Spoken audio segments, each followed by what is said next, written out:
അസ്സലാമു അലൈക്കും. അല്ലാഹുമ്മ സ്വല്ലി അലാ സയ്യിദിനാ മുഹമ്മദിൻ വഅലാ ആലിഹി വസഹ്ബിഹി വസല്ലം. ഇൻഷാ അല്ലാഹ് ഇന്ന് പറയുന്ന അറിവ് എല്ലാവർക്കും ഉപകാരപ്പെടുന്ന ഒരു അറിവാണ്. നമ്മൾ ശത്രുക്കളുടെ ശല്യം കൊണ്ട് പൊറുതിമുട്ടിയിരിക്കുകയാണല്ലേ. ശത്രുക്കൾ ഏത് വിധത്തിലും ഏത് വഴിയിലുമാകാം. സുഹൃത്തുക്കൾ വഴിയോ അല്ലെങ്കിൽ അയൽവക്കക്കാർ വഴിയോ അല്ലെങ്കിൽ മിത്രങ്ങൾ വഴിയോ അല്ലെങ്കിൽ ഭാര്യ ഭർത്തൃ ബന്ധത്തിലുള്ള ശത്രുക്കൾ, അങ്ങനെയുള്ള ശത്രുക്കൾ, അല്ലെങ്കിൽ മകന്റെ കൂട്ടുകാർ അല്ലെങ്കിൽ മകളുടെ കൂട്ടുകാർ, അവർ തമ്മിലുള്ള ശത്രുത, ഭയങ്കര സ്നേഹവും നല്ല റിലേഷനിലും ഒക്കെ ആയിരിക്കും. പെട്ടെന്നായിരിക്കും ഒരു ചെറിയ വാക്കുതർക്കമോ കാര്യങ്ങളോ ഉണ്ടായി പിണങ്ങേണ്ടി വരുന്നത്. അങ്ങനെയുള്ള ഒരുപാട് കാര്യങ്ങൾ നമ്മുടെ മുന്നിലുണ്ട്. ഒരുപാട് ആളുകളുടെ ഒരു ഉദാഹരണങ്ങൾ നമ്മുടെ മുന്നിലുണ്ട്. ശത്രുക്കളെ വേരോടെ പിഴുതെറിയാൻ നമ്മൾ അവർക്ക് കൊടുക്കേണ്ട മരുന്ന്, കാരണം അവർ ചെയ്യുന്ന നമുക്ക് തരുന്ന ശിക്ഷയ്ക്കുള്ള മറുപടി അതെങ്ങനെ കൊടുക്കാം? നമുക്ക് തരുന്ന, അതായത് നമ്മളോട് ചെയ്യുന്ന ദ്രോഹത്തിനുള്ള ഒരു മറുപടി എന്ന് പറയുന്നത് നമ്മൾ ഈ ദുആ ചൊല്ലിയാ മതി. ആയത്ത് ആയത്ത് ചൊല്ലിയാ മതി. ചൊല്ലിയാൽ എന്ത് ചെയ്യും? ശത്രുക്കളെ വേരോടെ പിഴുതെറിയാൻ കഴിയുന്ന ഒരു ആയത്താണ്. അതിന് അത്രയും കഴിവുണ്ടെന്നാണ് ഇൻഷാ അല്ലാഹ് ഹദീസുകളിൽ റിപ്പോർട്ട് ചെയ്യുന്നത്. ഏതാണ് ആയത്ത്?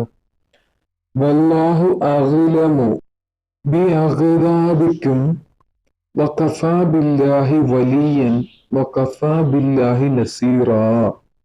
ഏതാണ് ആയത്ത്? വല്ലാഹു അഅ്ലമു ബിഅഗ്ദാബിക്കും വകഫാ ബില്ലാഹി വലിയൻ വകഫാ ബില്ലാഹി നസീറാ. ഈ ഒരൊറ്റ ആയത്ത് നിങ്ങൾ എന്ത് ചെയ്യുക? ജീവിതത്തിൽ എന്നും പതിവാക്കുക.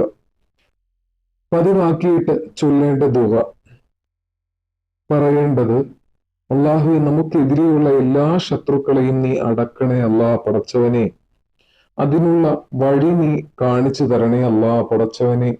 നമ്മുടെ ശത്രുക്കൾക്ക് കൊടുക്കാൻ പറ്റിയ മറുപടി അത് നിന്റെ ദീൻ വഴി അല്ലെങ്കിൽ അള്ളാഹുവിന്റെ ദീൻ വഴിയെ നമുക്ക് കൊടുക്കാൻ പറ്റുകയുള്ളൂ. നമുക്ക് മറുപടി ഒന്നും കൊടുക്കേണ്ട കാര്യമില്ല. കാരണം അത് അള്ളാഹു നോക്കിക്കോളും. നമ്മൾക്ക് വരുന്ന നമുക്ക് ആപത്തുകളും ഇതുപോലുള്ള കാര്യങ്ങളും ഒക്കെ അള്ളാഹുവിൽ നിന്നാണ് വരുന്നതല്ലേ. അപ്പോൾ ഒരു തീരുമാനവും, എല്ലാ തീരുമാനങ്ങളും മിക്കതും നമ്മുടെ ജീവിതത്തിൽ സംഭവിക്കുന്നതെല്ലാം അള്ളാഹുവിന്റെ തീരുമാനമായിരിക്കും. അതുകൊണ്ട് ഇൻഷാ അല്ലാഹ് ഇതെന്ത് ചെയ്യുക? ഈ ആയത്തിനെ മുറുകെ പിടിച്ചതുകൊണ്ട് ശത്രു ആരാണോ അത് മനസ്സിൽ വിചാരിച്ചുകൊണ്ട് ദുആ ചെയ്യുക. അവരുടെ ശല്യം ഇല്ലാതാക്കി തരണേ. അവർ നമുക്കെതിരെ ചെയ്യുന്ന കാര്യങ്ങളിൽ നിന്ന് നമുക്ക് ആ ഒരു അതായത് നമുക്ക് എന്ത് ചെയ്യുക? നമുക്ക് അതിൽ നിന്ന് രക്ഷ തരണേ എന്ന് ദുആ ചെയ്യുക. ഇൻഷാ അല്ലാഹ് ശത്രുവിന് കൊടുക്കാൻ പറ്റിയ ഏറ്റവും നല്ല ഒരു അടി എന്ന് പറയുന്നത് ഈ ആയത്ത് ചൊല്ലുക എന്നതാണ്. അതിന് അത്രയും പ്രാധാന്യമുണ്ട് എന്നതാണ് ആയത്ത് കൊണ്ട് ഉദ്ദേശിക്കുന്നത് തന്നെ. ചാനൽ ആദ്യമായിട്ടാണ് ആരെങ്കിലും ഉണ്ടെങ്കിൽ ചാനൽ ദയവായി സബ്സ്ക്രൈബ് ചെയ്യുക. അതുപോലെ തന്നെ ലൈക്കും ചെയ്യുക. മറ്റുള്ളവരിലേക്ക് ഷെയറും ചെയ്ത് കൊടുക്കുക. നിങ്ങൾ അറിയുന്ന ആളുകളിലേക്കും കൂടി ഒന്ന് ഷെയർ ചെയ്ത് കൊടുക്കുക. അതിലൂടെ കിട്ടുന്നത് നിങ്ങൾക്കൊരു സ്വതക്കയാണ്. അത് ഇൻഷാ അല്ലാഹ് പാഴാക്കാതിരിക്കുക. പിന്നെ ഇൻഷാ അല്ലാഹ് അതുപോലെ തന്നെ നമ്മുടെ എല്ലാ ദുആകളും അള്ളാഹു സ്വീകരിക്കുമാറാകട്ടെ. അതുപോലെ തന്നെ നമ്മളെ വിഷമിപ്പിക്കുന്ന ആളുകളുടെ ഇടയിൽ നിന്നും അള്ളാഹു നമ്മളെ എത്രയും പെട്ടെന്ന് തന്നെ മാറ്റി അവരുടെ കൺവെട്ടത്ത് ഇല്ലാതെ നമുക്ക് എന്ത് ചെയ്യുക? നമുക്ക് രക്ഷപ്പെടാൻ ഒരു മാർഗം അള്ളാഹു ആക്കി തരുമാറാകട്ടെ. ആമീൻ ബിറഹ്മതിക യാ അർഹമർ റഹീമീൻ. നമ്മള് വിജയിക്കണം അല്ലെങ്കിൽ നമ്മൾ നന്നാവണം എന്ന് ഇഷ്ടമില്ലാത്ത ആളുകളായിരിക്കുമല്ലോ നമ്മുടെ ശത്രുക്കൾ.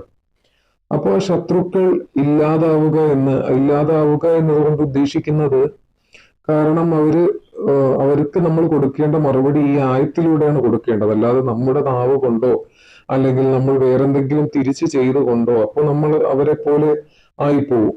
അതുകൊണ്ട് നമ്മൾ എന്ത് ചെയ്യുക? അള്ളാഹുവിന്റെ ദീൻ വഴി അവർക്ക് മറുപടി കൊടുക്കുക.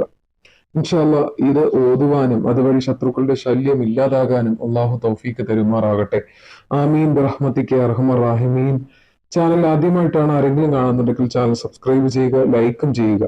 ഇതുപോലുള്ള കുഞ്ഞു കുഞ്ഞു വീഡിയോകൾ, നിങ്ങൾക്ക് ജീവിതത്തിൽ ഉപകാരപ്രദമാകുന്ന വീഡിയോകൾ കിട്ടണമെങ്കിൽ ചാനലിന്റെ ബെല്ലൈക്കൺ ഇനേബിൾ ചെയ്ത് തന്നെ ഇടുക. തീർച്ചയായിട്ടും നിങ്ങൾക്ക് ഉപകാരമുള്ള ഒരു വീഡിയോയുമായിട്ട് കാണാം. ഇൻഷാ അല്ലാ. അസ്സലാമു അലൈക്കും.